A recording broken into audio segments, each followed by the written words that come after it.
Happy New Year mga boss, mga sir. Iwas mo umay muna tayo sa magluluto tayo ng pampano fish stick mga idol. Ayan. So ganito lang po ating diskarte, napakadali, napakasimple. Siyempre una-una yung pampano natin malinis na po yan. Tinimplahan na po natin ng kalamansi at konting patis, konting bechin mga boss bago natin iprito. Ayan. So siguraduhin lang po natin na crispy siya at pritong-prito, lutong-luto siyempre mga boss.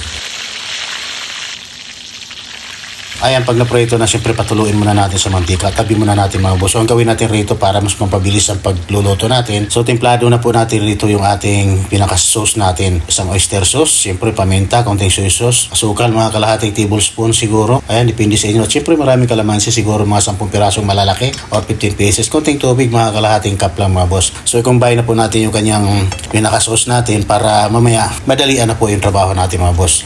So, dito naman sa pinaprituhan, igisa natin yung pinagsamang bawang at sibuyas. Ayan, gisa-gisa lang po natin. Palabasin natin yung aroma mga boss. Ayan na, ilagay na po natin yung ating timplada kanina. At syempre pag okay na yung sauce, maglagay tayo rito ng konting pampalapot. At syempre ilagay na po natin yung ating onion rings. Ayan, white onion rings mga idol.